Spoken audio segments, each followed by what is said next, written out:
Morning guys, I'm out today with my mate Phil from the Flyrodders. Just gonna do a bit of fishing on one of my favourite rivers in the Snowies. I'm probably going to be Euro Nymphing today, and Phil I think is going to be fishing the dry fly. So should be an interesting day. We'll see how we go. Phil's out there covering some water at the moment with the dry fly. The idea today is generally that Phil's going to fish through these runs first with the dry, and then I'll follow after him with the Euro Nymph, because we're targeting different fish basically. He's targeting fish that are feeding up on the surface, and I'm going to be targeting fish that are sitting down on the bottom, nymphing.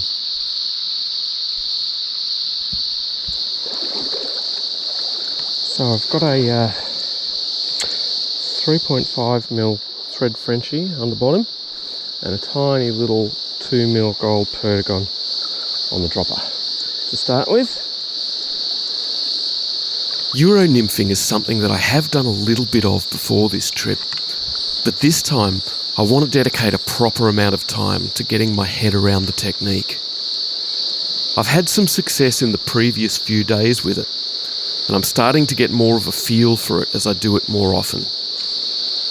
I've done loads of research on the technique, from reading books and watching instructional videos, and that knowledge is fantastic, but it's no replacement for spending actual time on the water just doing it. It's very different to the conventional style of fly fishing that I'm used to, and the technique takes a bit of getting used to. So I just want to work my way over and fish that little edge seam, just where that current is flowing down there, and then that nice little bubble line here over the far side.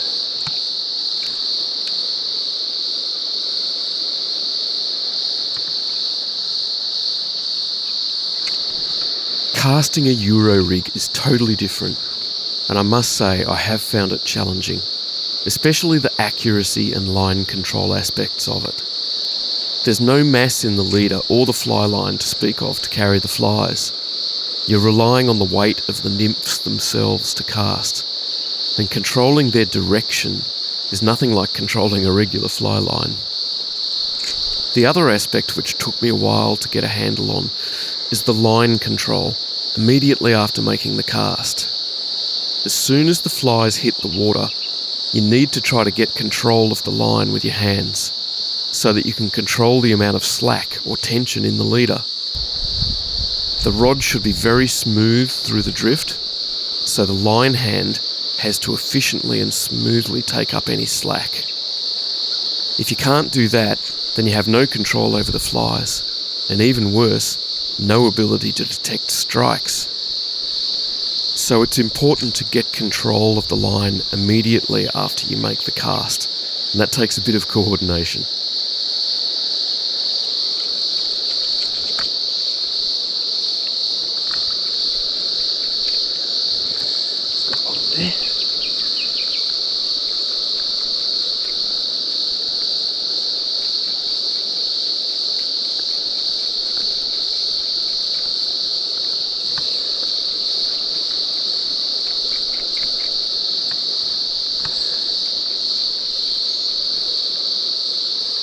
It's a stick.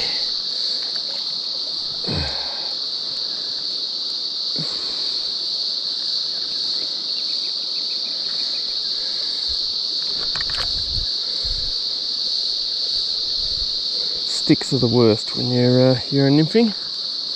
Rocks you can usually flick it out from under, but sticks, sometimes you end up losing your rig.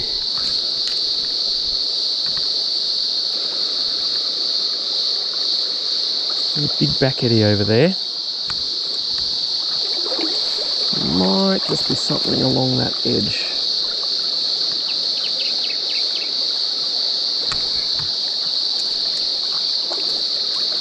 It's hard to get the right drift in these spots sometimes.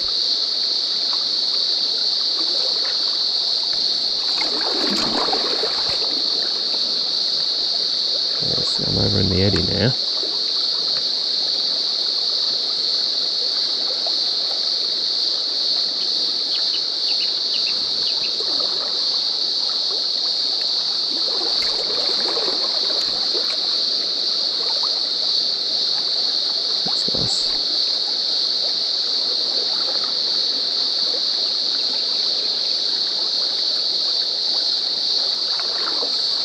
Okay. Probably about covered this spot. Move on up.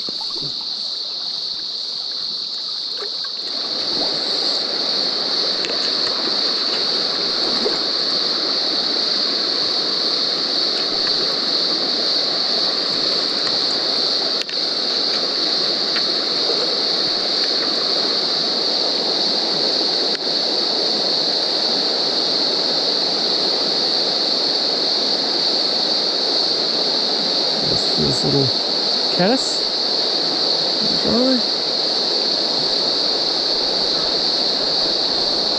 Right, I'll just do this bit. You can probably tell from the deafening cicadas that it's a warm day. And now that the sun is up high and the water pretty clear, I think our best shot at fish today is at the heads of these pools, where there's a bit of foam, some cool, well-oxygenated water, and enough depth to give the fish some nice overhead cover. There should be plenty of food coming through from the riffles above as well. So these kinds of spots are the primary areas that I want to focus my attention today. You need water that's moving to Euro nymph effectively, otherwise your flies will just sink to the bottom and stay there. So in the big, deep, still pools, I'm mostly looking for the areas with the right amount of flow. There's a really fast, deep section through here, and I might need to change to a heavier bead, but I'm going to try it just with the lighter flies first, fish a little bit shallower before we change up, because it's just hitting a slightly different part of the water column.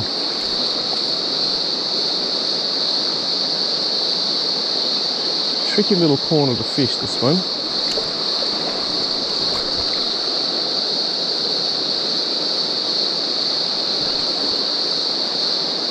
You guys probably can't see, but out there there's a big shallow rock shelf that comes out right across the river. So there's a deep bucket behind it, and there's sort of water pressure in front of it as well. So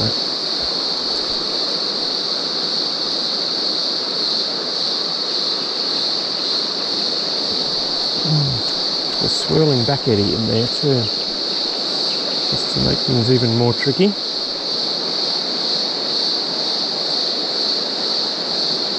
Put the nymphs through the back eddy there just in case there's something sitting up in there. Current's flowing the wrong way, but I'll just do a little jerky sort of retrieve like they're emerging, just in case there's a trout sitting in there, because there's no other real way that I can fish that from here.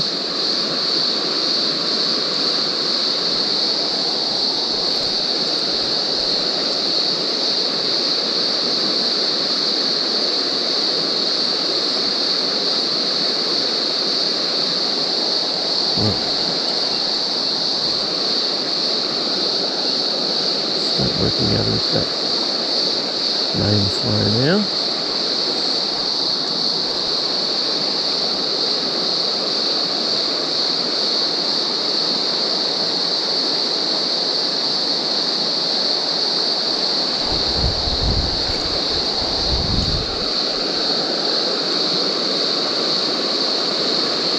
Through the drift here, I'm watching for the coloured sighter line to tighten or pause or do anything unusual that might indicate a fish has taken the nymph. At any sign on the indicator, it's important to set the hook downstream. Yes! Oh, it's a good fish. Oh, this is a good one. Ooh.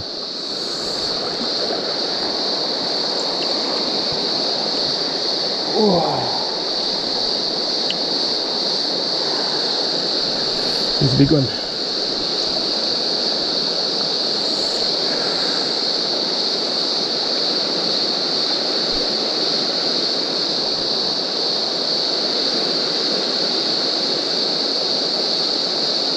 I want to keep him up in this pool.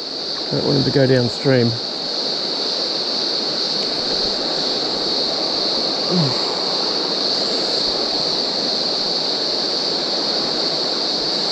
This is going to take a little while to land.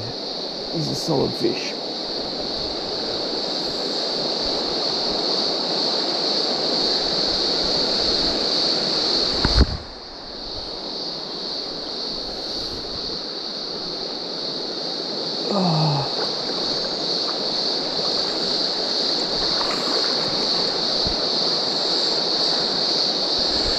Oh, stay out of there, mate.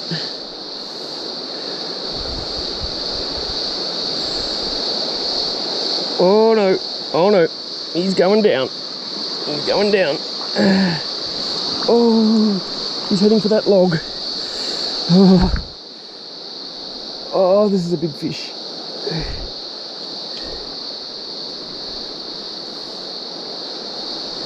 There he is. Whoa, he's seen me now.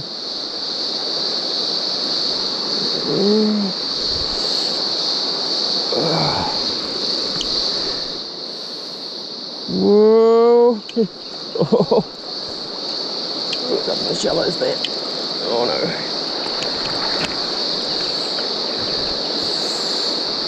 Oh! I've only got 5x tippet on. I can't go too hard on him. Come back upstream, mate. Come back up. There he is. Always a good fish. Oh, yes. Nice brown.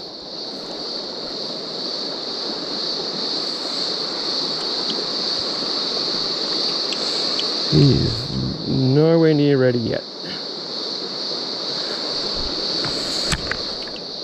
There he is. Oh, yes. He's a beautiful fish.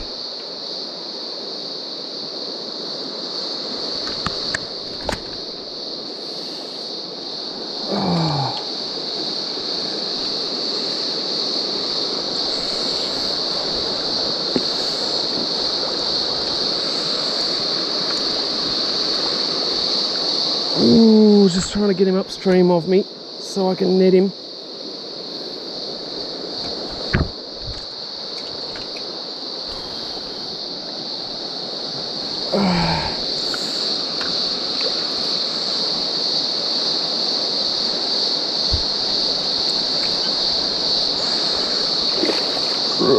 Oh, he's seen the net. He didn't like that.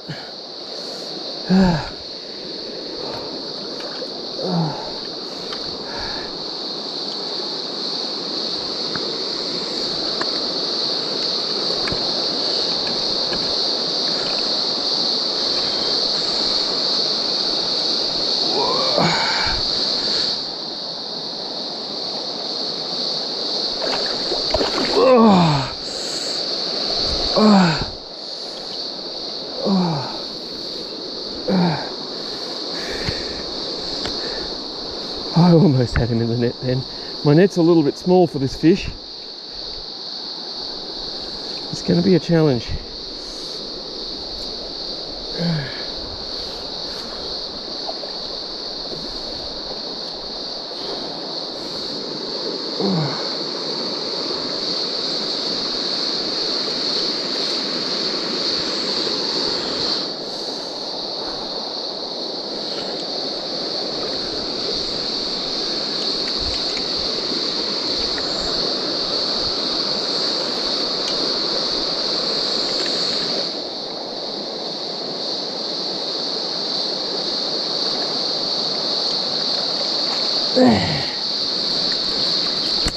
There he is. What a cracking fish. Oh, what a beautiful fish, guys. Look at that. He took the little thread Frenchie on the point there. Now, going to keep him in the water. Just pop that fly out. Just a little barbless fly. Alright. Pop the rod down. That is a beautiful, beautiful brown trout. There he is, guys. What a fish, hey?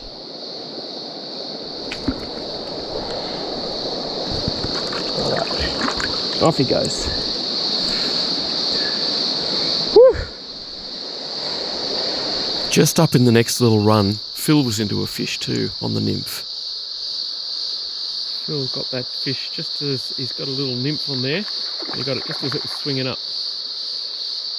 You right to net him? Yeah, I'll grab him. He's alright. There wasn't much shade cover on the river that we were fishing today, but this particular stretch had a nice little bit of shade and depth to it, a nice even flow, and some reasonable sized rocks on the bottom to provide a hydraulic cushion for the trout to sit behind. You can see why it'd be a nice spot for them to sit and feed on a day like this.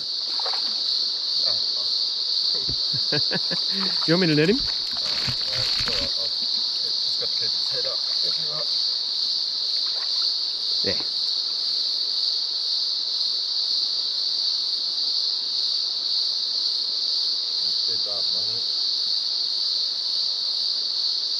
Nicely done, mate. Lovely little fish. Should be a pound. Yeah. Yeah. Beautiful. Thanks, sir. Oh, might put an inch through there again. Well done. Yeah, go for it. Phil's just casting to a rising fish here.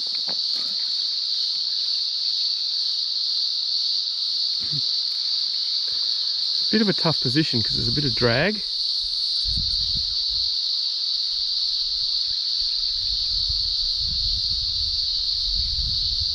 Whoop. Nicely done.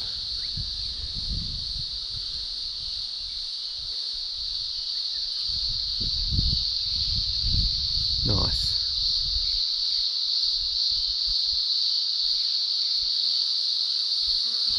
Is he rising just in that little bubble line off the edge of that reed there? Was that where he was rising? Yeah, just in front of that. Yeah, you probably need to come forward a bit because there's a little ridge there and you're getting a little bit of drag on your dry as it's coming over it.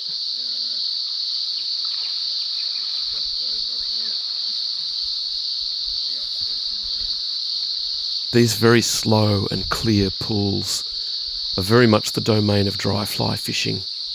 There's just not enough flow here to fish a Euro nymph effectively, but they're perfect for a dry fly or a nymph under a dry fly. Phil's an excellent all-round angler, but dry fly in particular is his favourite way to fish. Nice, he's just trying to do a sort of slackline presentation there, just to stop the fly from dragging. Because the bottom is coming up there, the water's speeding up. It means that if you cast a long straight leader there, then your fly line travels faster than the fly and it drags. Oh, there's that. So it's a little bit of a tough. Oh, that's nice. And it's dragging.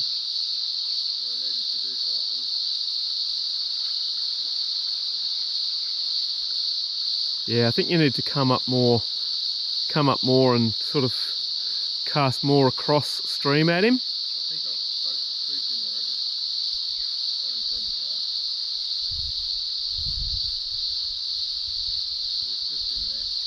already. Yeah.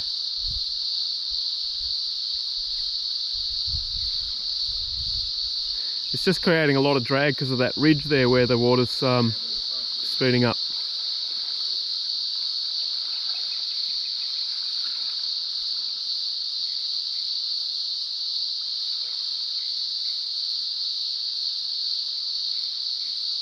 That's a nice slackline presentation. See, that's drifting well now, there's no drag. Yeah, but he's probably gone. He's probably spooked that fish, I think. Tough little bit that, because it doesn't look like there'd be drag. No, But from here you can see it. Yeah. There was another fish rising just a short way up the pool from here. We're not sure if it was the same fish that was cruising around the pool or if it was a different fish. Predictably, he was sitting right under the only piece of overhead cover on this particular pool, which makes casting to him a little challenging, of course. Notice here that Phil's false casting well below the fish until he makes the presentation cast, which is upstream of the fish. Beautiful.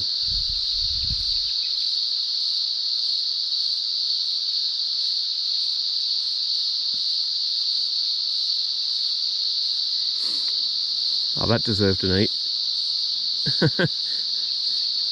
But you might be right, he might be cruising around.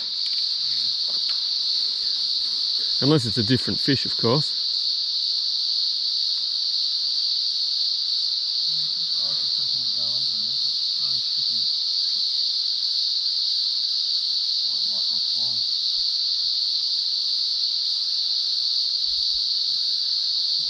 Oh, that's nice. If he's under that wattle over there, that'll be a good drift.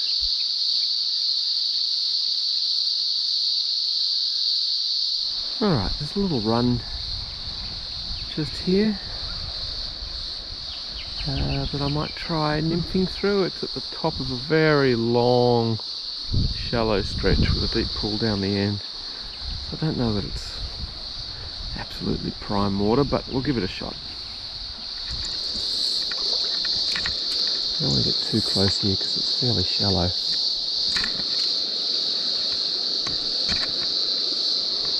In the deeper pools which I've been fishing, as long as there's depth and turbulent water, you can get reasonably close and fish more under the rod tip, which has the advantage of giving a nice drift without dragging the flies. But in this shallower, clearer water, it's harder to get close without spooking fish, so I'm trying to fish a longer cast here. The rod that I'm using is a 9'6" 3-weight, which is considered pretty short by nymphing rod standards. It's a great versatile rod, but in this particular situation, a longer rod in the 10 to 11 foot range would provide better reach to fish further away. Still, I'm able to get some good drift through here. I've gone for a reasonably light leader formula, which means I can fish further away from the rod tip with less line sag than a heavier leader would allow. The trade-off with the lighter leader, though, is it's a bit harder to cast.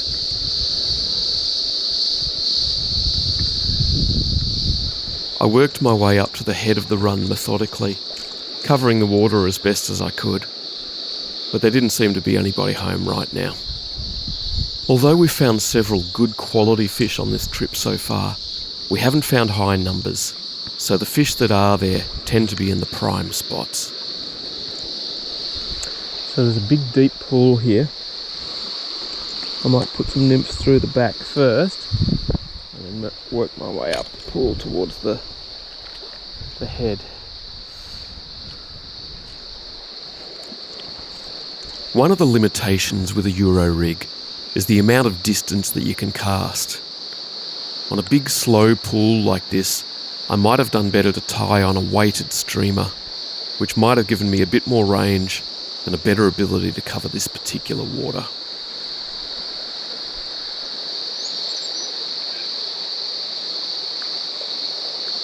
Swinging my nymphs up through the tail out here. See if there's anything sitting just there in the tail out. It sure looked promising water, and with the benefit of hindsight, I think I could have spent some more time on this pool and covered it more thoroughly, as I reckon there was probably a big fish lurking somewhere in the depths here. But I wasn't able to find him today. So I've just got to sneak down this little edge here. Try not to spook any fish that might be feeding in the top of that run. Just got to move slowly. Stay close to the edge. This creek, I couldn't get around that tree there, so I had to approach this from upstream.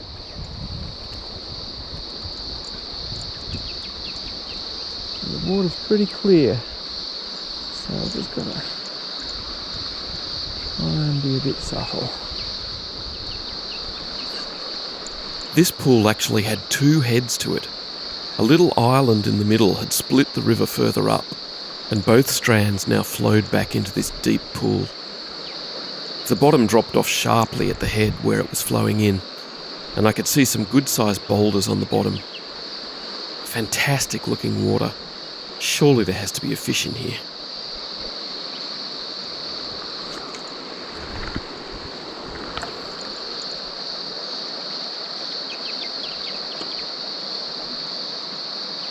There's a number of advantages to Euro nymphing over traditional indicator nymphing, and one of them is the ability to control the depth of your nymphs with the rod tip. I started by fishing the flies a little shallower to begin with, then gradually worked them deeper through the run. Despite my best efforts, I didn't find any takers though. So I soon crossed the river to try the run on the other side, which also looked very, very promising.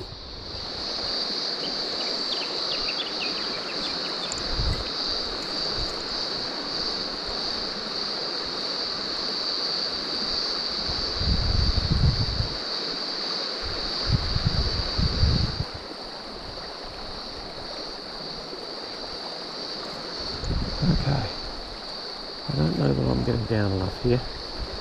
I'll give this a few casts, just in case there's a fish feeding up in the middle layers. But then I might need to put a heavier bead on one of the flies.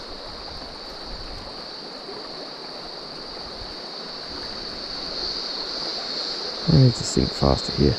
So I'm going to change off this little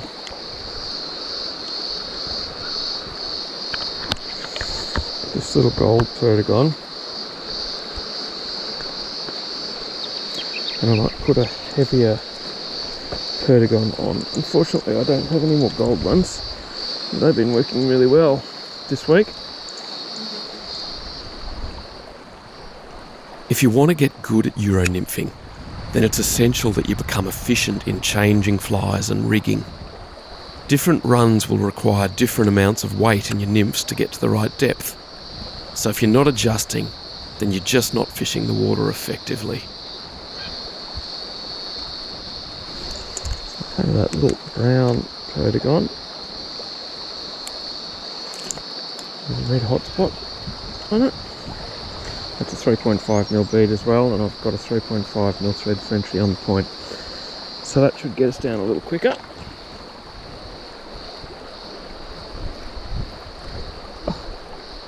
There's a fish swimming right at my feet. I just saw him swimming around. It's only a little guy.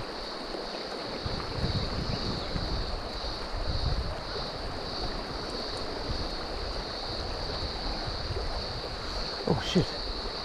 There's a tiger snake in the middle of the river.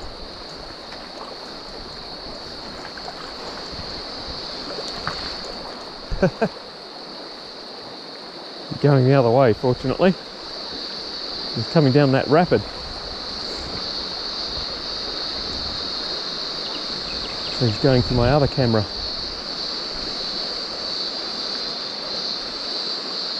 And off he goes. He's off into shore over there. Don't worry, tiger snakes are only our third most dangerous snake, so you'd probably die slightly slower than if a brown snake bit you. I always wear snake gaiters to protect my lower legs, but it doesn't help much if you're up to your waist in the water. However, the great majority of snake encounters, like this one, end with the snake heading away in the other direction, as long as you don't do anything stupid like try to whack it with your fly rod.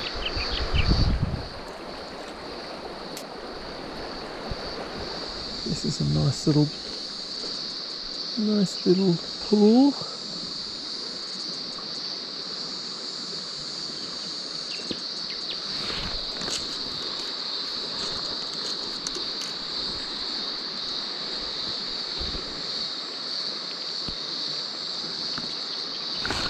Oh, that might have been a take.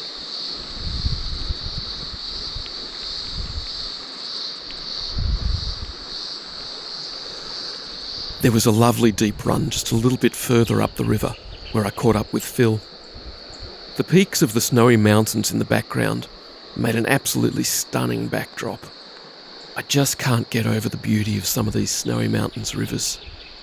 Even when the fishing is tough, the experience of being up here is just magical, and it keeps me coming back year after year.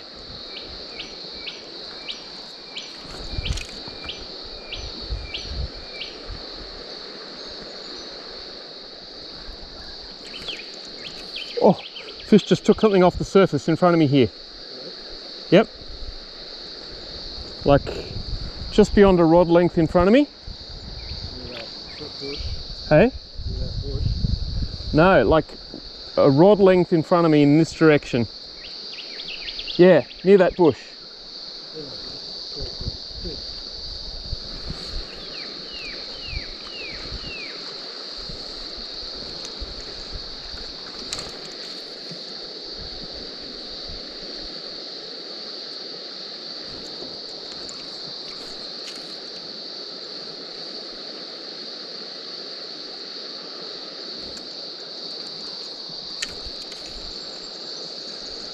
Wasn't a big fish, but he was like, you know, he was okay.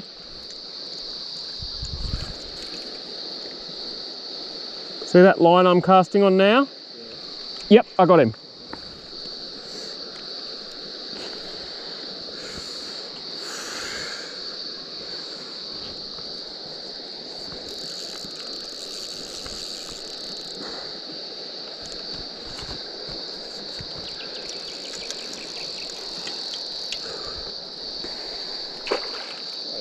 He's alright. Actually, he's not bad. I don't know if it's the same fish. He's a reasonable fish, actually.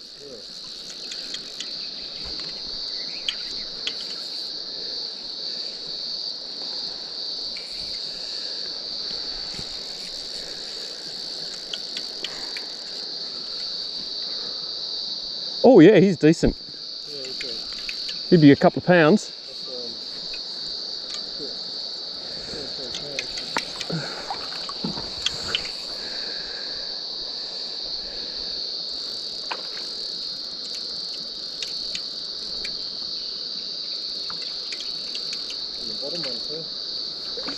Yep.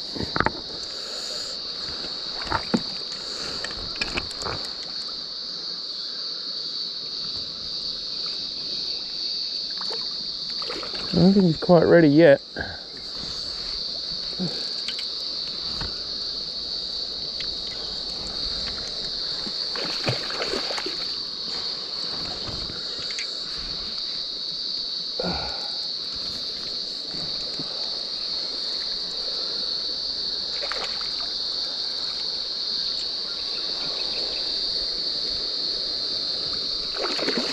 Oh.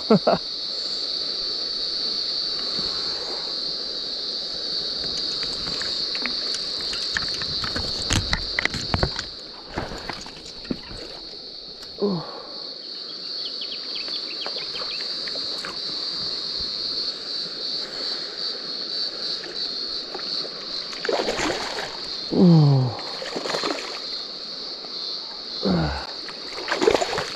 Ah. You went around it behind me, over my head.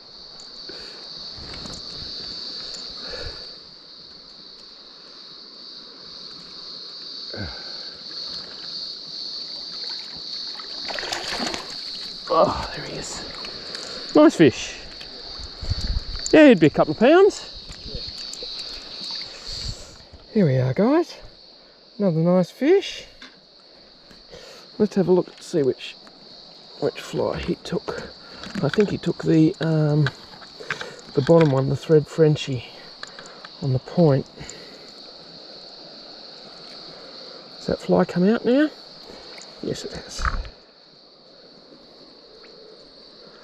Right. Get this guy out. There we are. There we are. Lovely brown trout. A couple of pounds, I reckon. This is a nice fish. Off he goes. Nice. Well, that was another nice fish, guys. He took the point fly again that time, the thread Frenchie. Same fly as the last one. So I saw that fish come up and take something in the surface film in front of me just before I got him. I didn't know if I was going to get him on a nymph, but anyway, I got the right line and he took it. So, there we go.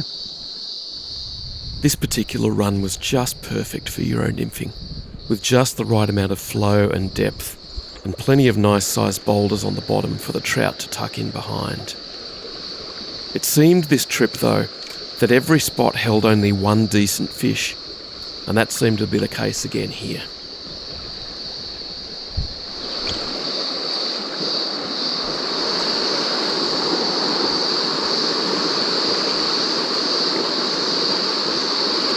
Ah, that was a fish. Missed one. I had a take and I felt his weight, but he didn't stay connected. What a nice fish in the back. Oh, he just took a dry. All right, here's yours, Phil.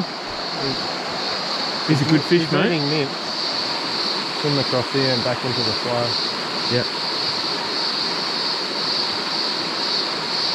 There he is there. Stick his head out there again. Nice fish. Have a cast, mate. Here we go. I can't Euro nymph that. There's not enough flow.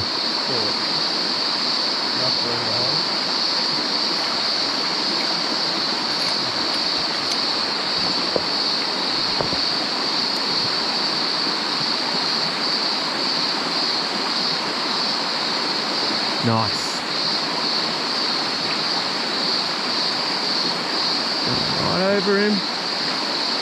No. Did it start to drag, maybe? You want to put an unweighted nymph on?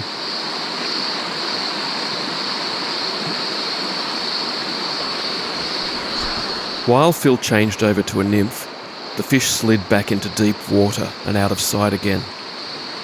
Rather than just casting blindly, Phil waited patiently for the fish to cruise around the back of the pool again. In the meantime, I spotted a couple of smaller fish right in the tail of the pool. He's only small, he's probably 8 inches. You see him?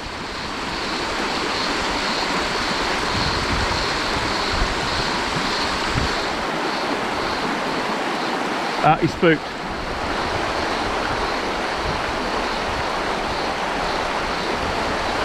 And he just chased your nymph.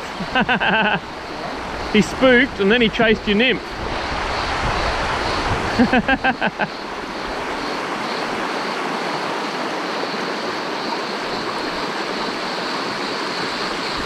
He sort of spooked and took off over there, and then he saw your nymph sort of flowing down and he chased it down.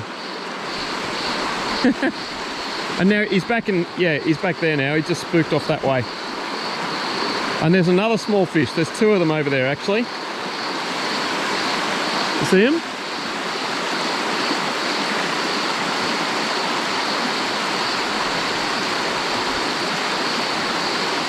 He's not on station anymore. They've gone over the far side. So there's a big rocky outcrop at the top of this pool. It runs along there. Just got to figure out the best way to try and approach this. I might start from the back there and try and fish that bottom part first, and then work my way up.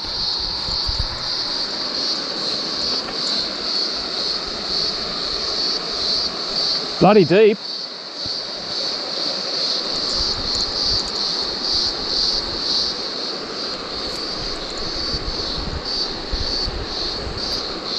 Phil stayed down at the bottom of the pool to stake out the big brown that we'd seen.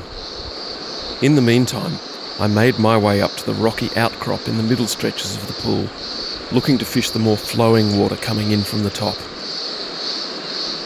The awesome rock formations under the water looked like they would provide fantastic habitat for a trout, wanting to feed on the nymphs and bugs flowing down from the riffles above. I think there was probably a deep undercut underneath the rocks, where the strong currents would have washed out the bottom, providing fantastic cover and habitat for trout. The challenge from here was going to be getting a good drift through that undercut, as my rod was not quite long enough to reach out over the ends of the rocks. Did he see it? He came and looked at it, did he? Ah, bugger. Is he gone or is he still there? Oh, there's just slippery stuff. Be careful here. The bank on the other side looked a bit too deep and overgrown to be fishable, so I had to do my best from this side. I waded out a short way onto the rocks, but a spot like this could be quite dangerous if you fell off into the deep water. I wasn't wearing waders today, so that reduced the drowning danger considerably. But even so, I didn't really fancy taking a swim down the middle of the pool, potentially losing all my gear, so I persisted from this bank. I was getting up into the head of the pool now, and the water looked great, but I just wasn't getting anything. It occurred to me that if there was only one good fish in each pool, then that fish was most likely the one that Phil was targeting down the back. Oh, I just can't quite make the cast from here that I want to make.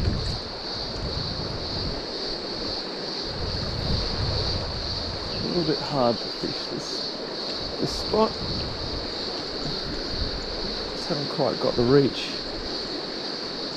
So I'm just going to try that same run again from the opposite bank now. There was a small little gravel bank right at the head of the pool on the opposite side, so I had made my way right back around the back of the pool and up the opposite bank just to see if I could get some good drift through the head of the pool from this side. It was stunning looking water. A beautiful run with a nice foam line into deep green water, with a softer inside seam for a trout to feed in, just perfect for Euro nymphing.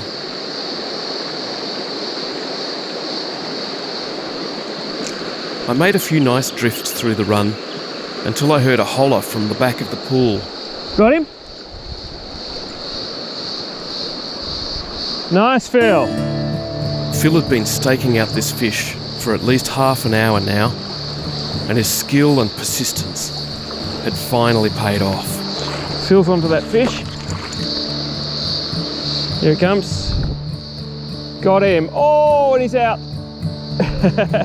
He's a good fish. Yes, nice one, mate. Oh, he's out again. He's too big for the net.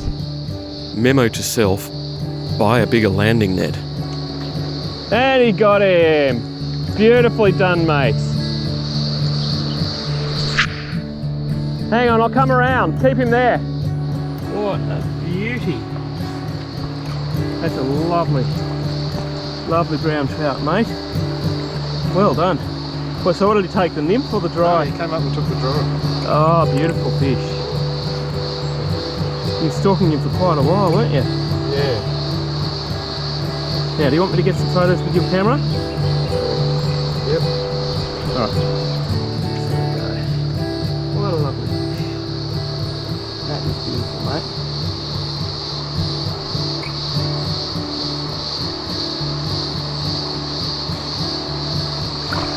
Ready to go? Almost?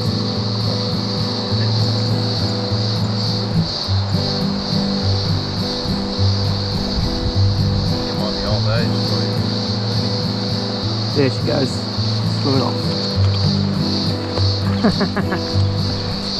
Yes. Well done, mate. Right here. Well, guys, that's about the end for our day. I'm just about out of batteries.